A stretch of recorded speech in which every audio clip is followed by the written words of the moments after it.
you bored of the same pizza over? Are you tired of having your pizza taste like cardboard? Are you sick of ingredients that aren't fresh? Are you impatient? If your answer is yes, then I have the solution for you. Predatory Fist Pizza! 世界制覇の道を踏み出した。しかし、人間どもの悲鳴を、絶望を集めてこい。そしてこの世界をよく偵察して、私に報告しろ。 Call now at 1-800-JUKEN. Once again, that is 1-800-JUKEN. Guaranteed not available in Texas.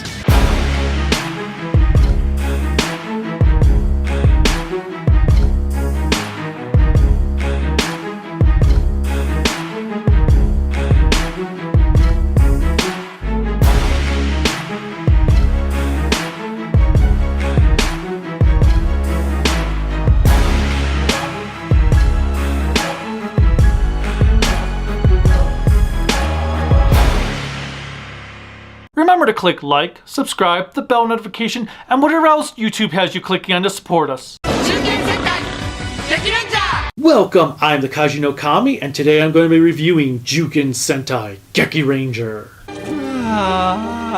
バレエはワキワキくにゃい。はあ、私ももっとガーッと燃えられる方が性に合ってるな。Quiet, you. More than a decade had passed since Super Sentai had last had a show that was strictly martial arts based a la Dairanger. Sure, Hurricanger was a ninja themed one, but neither the Rangers nor villains really had any specific stances or fighting techniques that would warrant the show being considered a martial arts theme. Not to mention both shows rooted its origins around Chinese mythology. Additionally, it is kind of fitting to compare Gekiranger to Dairanger since both shows were the best of the decades. Of course, that didn't mean Gekiranger was flawless, as it did suffer from a multitude of flaws caused by the era it was produced in. Nevertheless, Gekiranger fans, including myself, seem to consider the show a fluke as it excels above everything that had been coming out around it, and most certainly everything that has come out over the last few years. Aside from sharing some comparable plot points to DreamWorks' Kung Fu Panda, there's absolutely nothing I can find on the production of this show. Are they both based off the same Chinese legend? I don't know. Are they both similar in plot through sheer happenstance? Possibly. Whatever the case may be, let's take a look at the show by starting with the heroes. The heroes. The Gekirangers are a couple of students in the Beast Art School Wild Fist, or Juken. The series kicks off with a 3-member ranger team compiled of Let's Run and Jump. Sorry, I couldn't resist. Their names are Retsu, Ran, and John. Ranuzaki, played by Mina Fukui, is the team's leader, and regrettably I have to say that she is by far the most lackluster of the 3 female leaders we have seen thus far in Sentai. She has very little development outside of one episode very late in the series, as in episode 37, that lets us learn anything about her character and her motivations. She comes from a rich family and wanted to do something with her life rather than be a spoiled rich girl. 私も誰かのために生きてみたいと思ったのです。誰かのため？そんな大それたことを考えるものではありませんよ。 That's pretty much it. She ends the show the same character she was in the beginning. In fact, she feels very much like a female ranger from the 80s due to how paper thin her development is.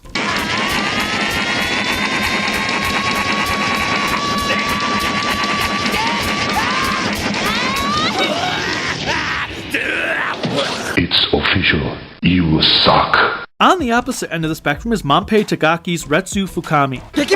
Retsu is by far the ranger with the most development of the original trio, as he is a painter turned martial artist for wanting to walk in the footsteps of his thought to be deceased brother. 兄の復讐のために劇銃剣を学ぶというのであれば、わしはお主を受け入れることはできんぞい。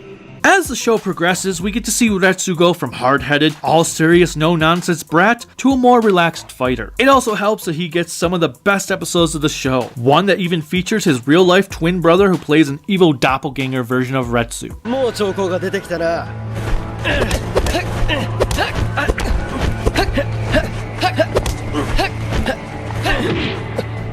Finally, we have John Kondo. Hiroki Suzuki portrays this not Mowgli Tarzan-esque wild boy with his own language who has been living in a forest with other animals since he was a child.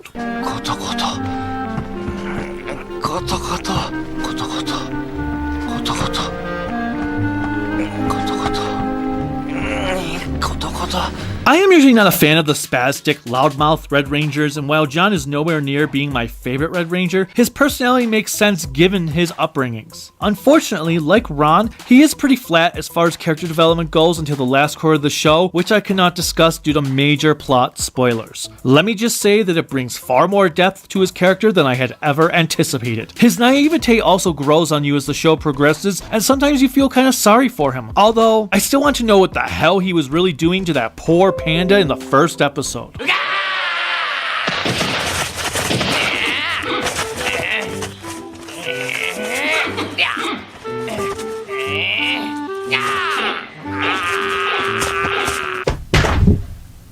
I hope he's just tickling him.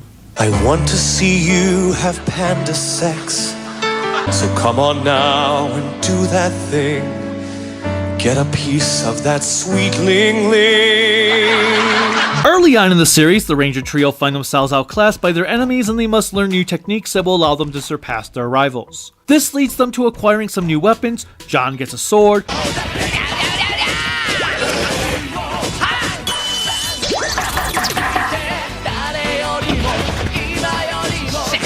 Ron gets a mace that is for some reason called a hammer.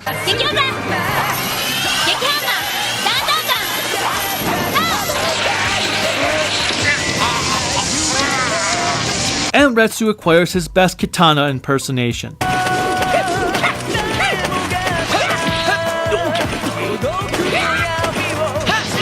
Not too long after that, they once again find themselves having difficulty defeating their foes and must yet again acquire another set of upgrades, which gives them their super forms.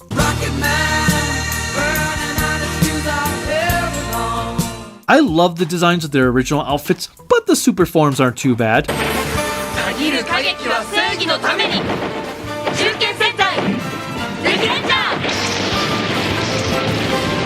They also have a cannon that they have to learn how to work in the beginning, since it takes 2 minutes to charge before they are able to launch their attack within seconds of whipping it out. Explosion.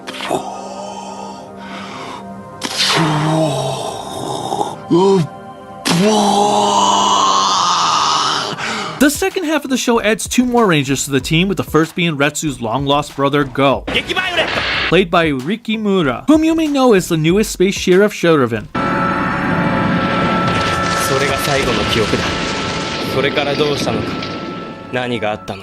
Go evolved his beast arts into a new one deemed Violent Arts, which seems to resemble more of a wrestling style than a martial arts one.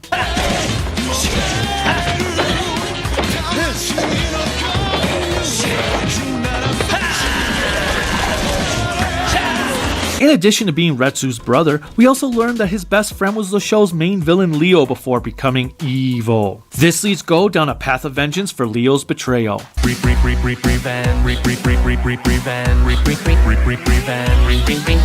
Opposite to Go is the final and my favorite member of the team, Ken Hisatsu.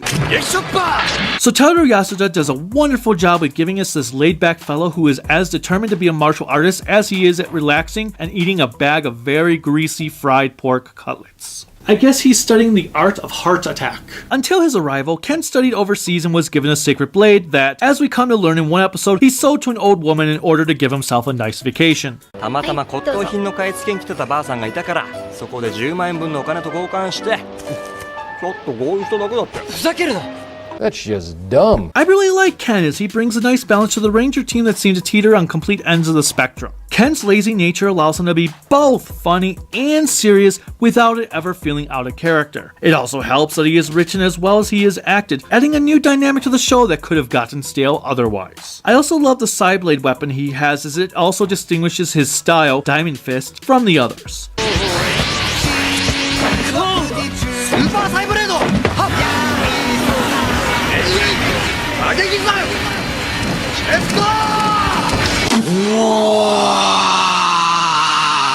Speaking of Ken's silly side, there is one moment in the Christmas episode where he decides to dress up as a child's dead mother, thinking that would cheer the kid up. I'm your mother! Nani? Masaka? Sakaru? Mama no mune ni doon to 飛び込んでおいで. Come on! Kiss me! Well, that kid's gonna be in therapy for the next 20 years. Mentoring the Rangers is the CEO of the sports clothing company Scratch, Miki Masaki, and cat sage Shafu. Miki has also studied beast arts back when her, Leo, and Go were younger, and she also has to discipline her daughter as much as she does the Rangers. Though, like Odagiri and Jetman, she is not a woman you want to piss off. あんたね、いい加減にしなさいよ。子供たちが危ないんだけど。やっていいことと。 As for Shafu, he is one of the 7 sages who teaches the Rangers at the beginning of the show and offers advice throughout. ラシの中に修行あり、ママ行も立派な修行じゃぞ。 From there, the Rangers are also taught by the other sages, the first 3 of which include a perverted elephant named Elahong Kampo, いい感じ。邪魔しに来たんなら帰ってください。 Bat Lee, who is voiced by none other than Shara's noble himself, Suichi Ikeda, 私は憲法の中に美しさを追求し続け、それを秘伝として練り上げた。 and Sharky-chan. あれは今度はジョーズ？ Hey, you stole my joke before I could even use it. What the hell, Ron? The next group, who are the ones that give the Rangers their super forms, include the gorilla Dr. Gorien, Michelle Pang, a frickin' penguin. I love penguins. And the gazelle Bong Miao. Do some of those names sound familiar to you? They should, as they are all based on Asian actors. Hell, the founder of Beast Arts was a man named Bruce E. Lastly, I need to mention that we get a cameo appearance by Gavin himself, Kenji Oba.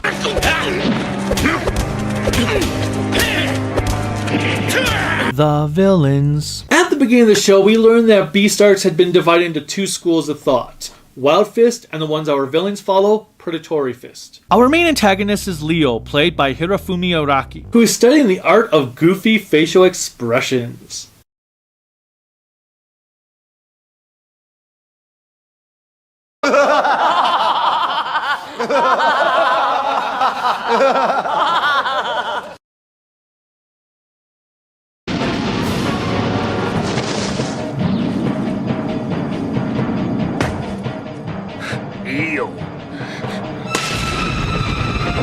Leo's family was killed when he was a child, so Shafu took him into his care and trained him in the ways of Wild Fist. Unfortunately, the desire for power strayed him from the path of the Wild Fist and led him to revive the Predatory Fist, which also gave him the powers of a black lion. 臨機外装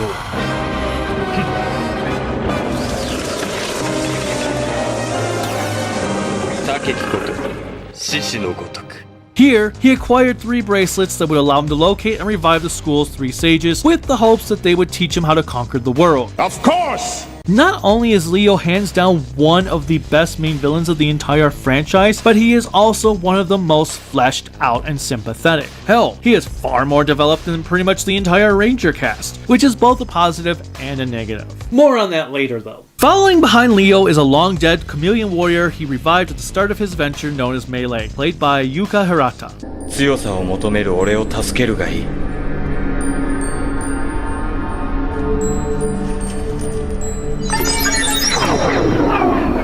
Aside from being in love with Leo, Melee has mastered the beast art of exposition, as that is often what she relays to the audience on multiple occasions throughout the show. リオ様が臨終殿の名誉をかけて自ら出陣なさるっていうの。 Thankfully, there's more to her character than that, as she too is quite fleshed out over the course of the entire series, yet again, even more so than most of the Ranger team. Although, sometimes her imagination can get the best of her with dialogue that can really start a bad yaoi fanfic. なんであんたがリオ様の渇きを癒せる唯一の存在なのよ。 Thanks, Melee. You just gave 1,000 people wet dreams. Before I move on to the others, I must also bring up Melee's follower, a little fly guy by the name of Bai. 体が縮んでしまったのです。ちょっと。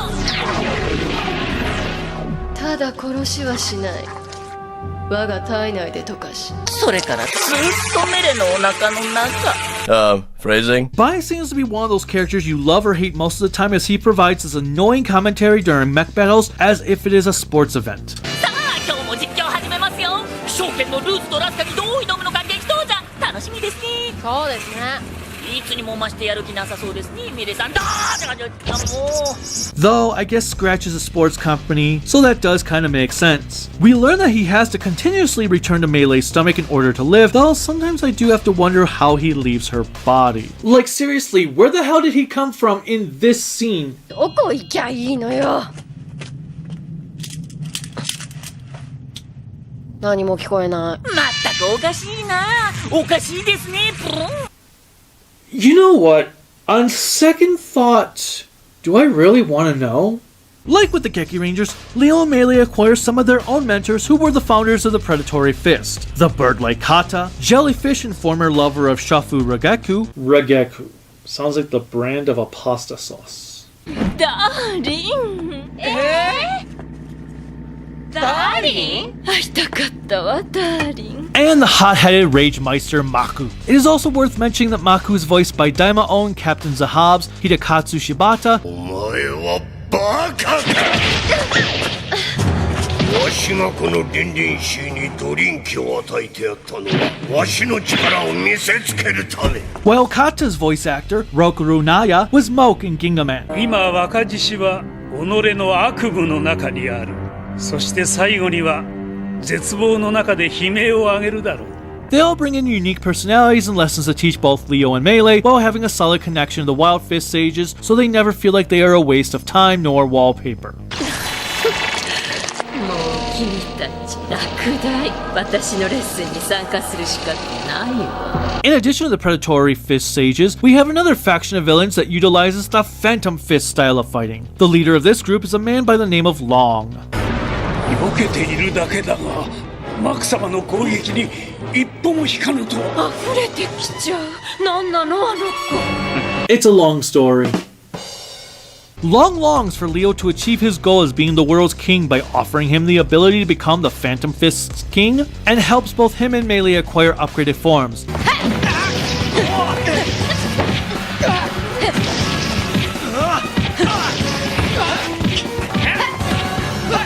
元気かいそう。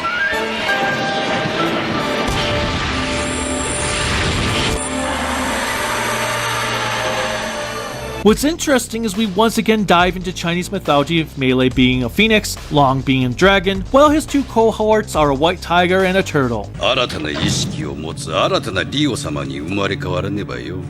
新たなリオ様？何よそれ？Whoops! Sorry. I almost revealed a spoiler there. Forgive me. With that said, that means there are two sets of monsters of the week, the Predatory Fist ones and those of the Phantom Fist. The Predatory Fist monsters start out as basic Rinshi, or Chinese vampires, who are the grunts of the show. ここをくぐり抜けなければ、リンシーがリンリンシーとなることはできない。力なき者に存在は許されぬ。 The ones that are the strongest evolve into a stronger form. 連中バッファロー犬のギューヤぜ。ギューヤ。お前の力を存分に知らしめろ。 And then they can turn into a monster form once they gain enough energy, be it from the screams of the innocent or that they are just that skilled. There are several cool monsters, and sometimes they even break the traditional Sentai mold. What does the fox say? The standout monsters of the week form the show's first arc, which are the 5 venomous fists based on characters from the Shaw Brothers film The 5 Deadly Venoms.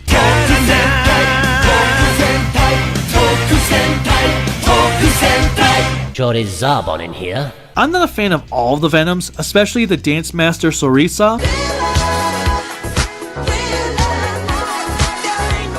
But Bracco and Kademu are cool. Cobra la la la la la la la la la la la la.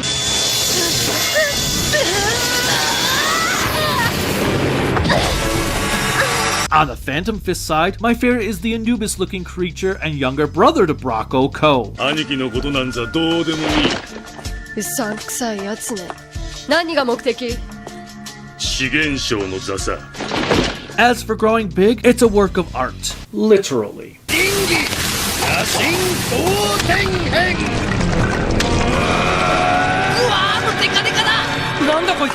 これも臨終剣の技なのか。 The Mecha. Fortunately, Gekiranger managed to avoid this as they really only brought in new Mecha when it made sense with the overall narrative. Unfortunately, the mecha just isn't all that interesting and is pretty lackluster in the design department. Our first mecha, called Gekitoja, is compiled of a tiger, cheetah, and jaguar.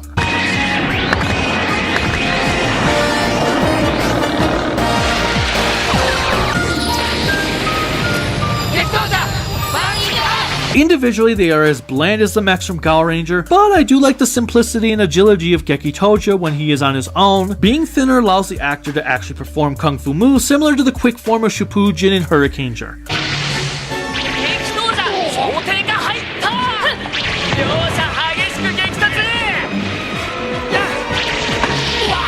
Nevertheless, the final attack is just a stupid upper body spin attack.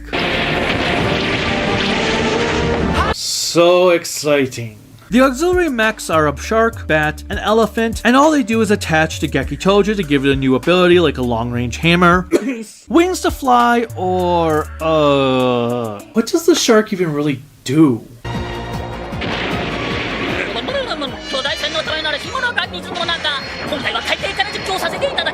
Oh yeah, I guess it allows Gekitoja to fight underwater or something.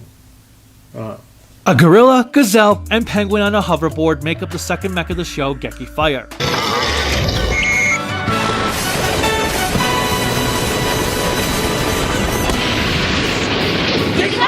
Geki Fire does stuff with his fists and it can combine with the auxiliary trio for the same upgrades as Gekitoja.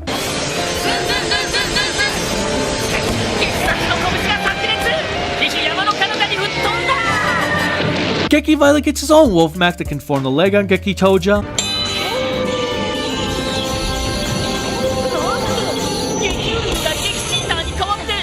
I'm a leg! His violent fist is also powerful enough to summon the tiger and jaguar without any assistance, so the mech battles can always have Geki Wolf Toja and Geki Fire fighting side by side.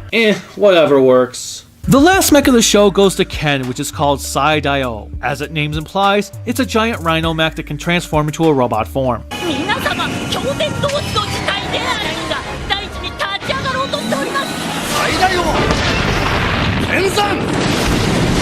The other mechs can also combine with its rhino mode to act as the ultimate combined robot, but good god, is it one of the laziest final mech combos I have ever seen in the franchise. Basically, that's it. Most of the mech fights aren't bad though, and some of the miniature work is quite impressive. I love the fight in episode 2 between Gekitoja and Maki Riki, especially when they drown the city to have a pool party.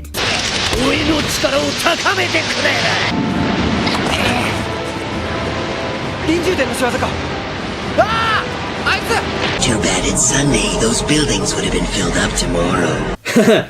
Get it? Because the show airs on Sundays, that it's Sunday when... No. Never mind. The effects and music. While the CGI can be a bit dodgy in areas, it is a Toku show after all. They don't have that high budget, but still, the effects work itself is as stellar as the music. The fight choreography is outstanding and features some of the best wire work since Kakuranger. Every fight scene that had to do with Leo is perfection. Shut up. Yes, they are. Like I said a few moments ago, the first mech battle is really well done and some of the moves, especially when Retsu uses his biggest fans, are top notch.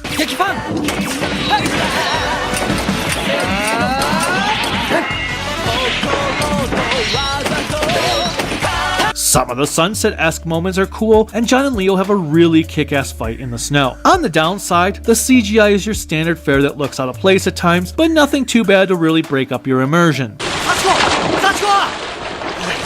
The soundtrack is equally impressive with a fast-paced score by Kazunori Miyake. His battle music can get quite intense.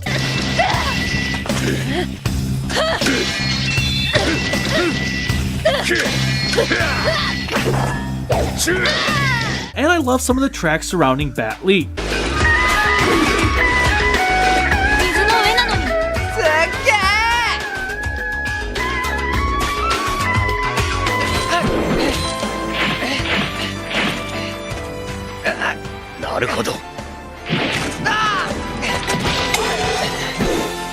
Adding to that is a really kick-ass opening theme from Takayoshi Tanamoto.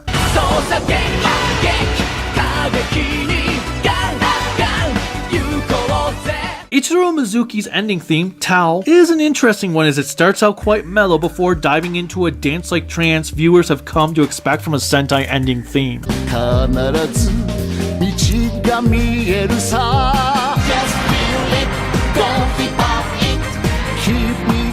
Also, Toei decided to try and experiment and had the 7 main cast members of the show do character songs that were played as ending themes during the late 30s and early 40s. The quality of them ranges, with John's being the absolute worst.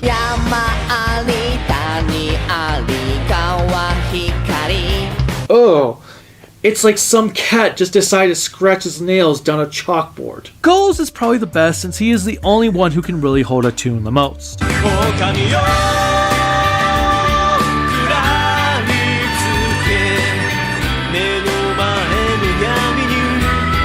They're pretty forgettable songs, but at least they were only played as ending themes and not beyond that. I also want to give a shout out to one of the insert songs that was heard during an episode by the recently deceased Ken Narita.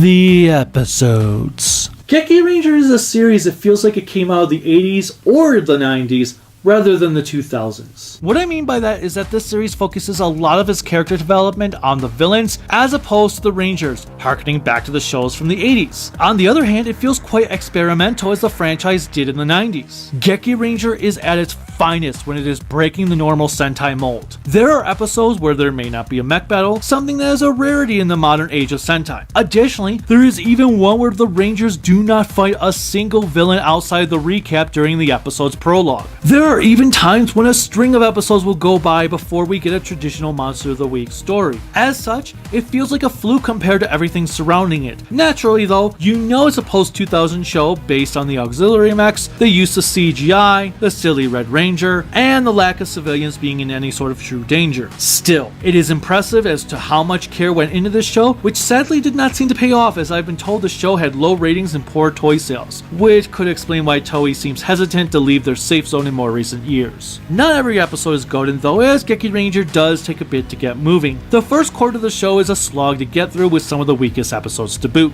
Though, the worst episode of the series comes in the form of episode 22, Precious, A Date with a Celebrity. A spoiled bratty celebrity who has everything she could ask for happens to have an ancient jewel that both the Rangers and the villains need. まああげてもいいけど、もう私んだし。お嬢様。でも代わりに私が喜ぶの。なんかちょうだい。She doesn't want to give it up unless the Rangers do something for her. As to be expected, John is the only one who impresses her because he is so different from everyone else. 何やってんのよ。この場所、俺のキュイキュイ。秘密の場所。キュイキュイ？ The girl gets kidnapped, of course, and has to be rescued by the Rangers, realizing the error of her ways. アリス、お前がキュイキュイだ。じゃあ。大丈夫か？ Add on top the lamest monster of the week, a pig that likes to fart and play with his wiener.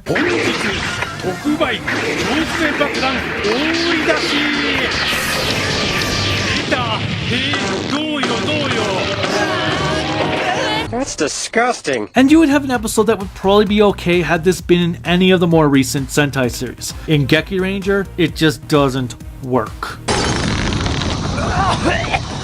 To that extent, I can't really tell you my favorite episode since it takes place during the last few episodes of the show and would incite massive story spoilers. So I will tell you about one of my top favorites, which is titled Drunky Drunk, the 3 Phantom Thief Sisters. In this episode, 3 sisters steal a jewel from Elahan while Ratsu and Sharky were helping him move, and a chase ensues. Rose, Lily, Cherry, 美しいものは何でもいただく。我ら、怪盗、花吹雪三姉妹、ズキュン。For some reason, the trio are easily fooled by the sisters without their outfits, get the jewel back, and then they go out for dinner. What? One of the sisters falls in love with Ratsu while the other 2 get our heroes drunk enough in order to steal the jewel back. 美しいものを美しく奪う。それが私たちの華麗な流儀ある。お前たち、さっきの3人組か。Well, duh. From here, we get a pretty cool fight between the drunken Ratsu and 2 of the sisters.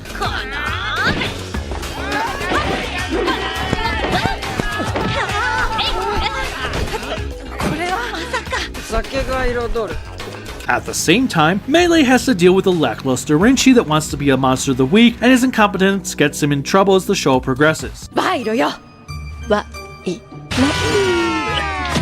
た言わなきゃわかんないのいってらっしゃい勝手にいじるな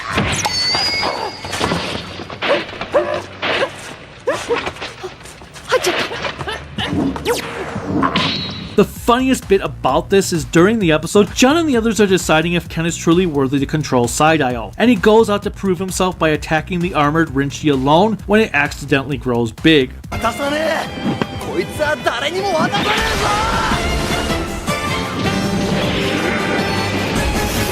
What makes it even funnier is that the Rangers don't even know that this Rinchi, this villain, is just really a lackluster nobody who can't do anything right. So it makes Ken look like he's doing a great job.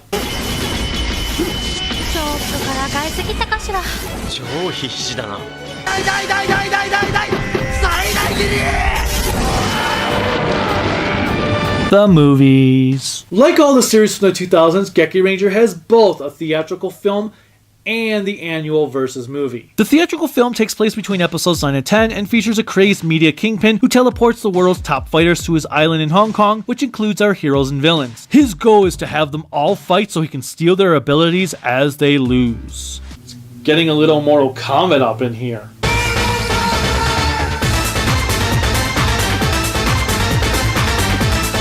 As such, it is up to our main characters to learn how to team up to help each other take down this criminal mastermind from conquering the world. Doing this also brings in two new mechs to combine with Geki Toja, a lion and a chameleon, creating Gekirin Toja.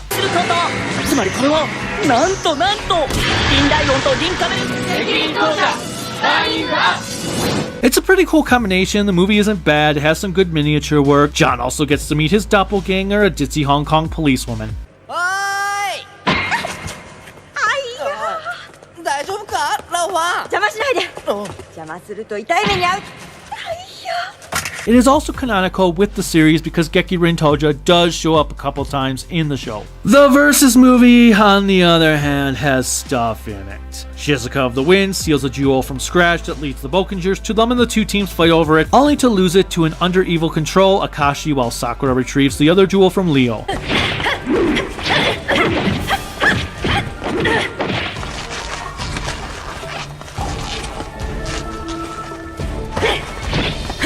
From there's a lot of talk, a lot of out-of-character moments, like John being tired from partially climbing a mountain.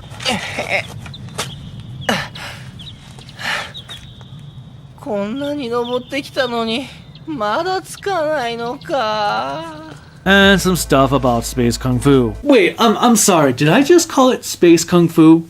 Let me see the script here.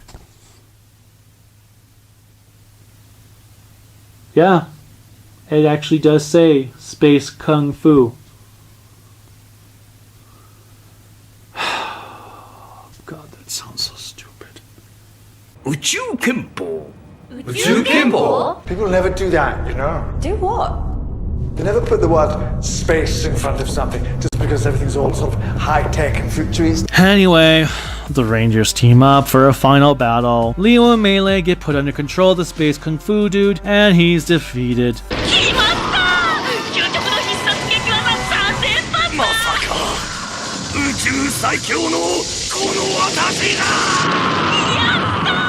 It's a really boring adventure as there is no energy to be found at all. It's as generic as you can get for a Versus film, and I still don't even know what the point of having Shizuka of the Wind show up was when she just disappears from the rest of the film. You know what this movie screams to me? This. I'm literally grasping at straws! Despite the shitty-ass crossover movie, Gekiranger is absolutely stunning, though far from perfect. As I stated earlier, it does take a while to get moving, and the mech designs do leave a lot to be desired, which is why I'm ultimately going to give the show a 4 out of 5 grown-ups in spandex. Fortunately, the negatives hold very little impact against the show, as almost every episode has plot development, even if it is just a tiny bit of it. This is not one Sentai show to miss, and is hands down the best Sentai show since Dairanger. Whether or not Toei can manage to get a show that's better than Gekiranger in the modern era, or even better than the shows better than Gekiranger, has yet to be seen. But no matter what, if you are going to say you're only going to watch one Sentai show from the 2000s, this is the show to watch. Until next time, bye.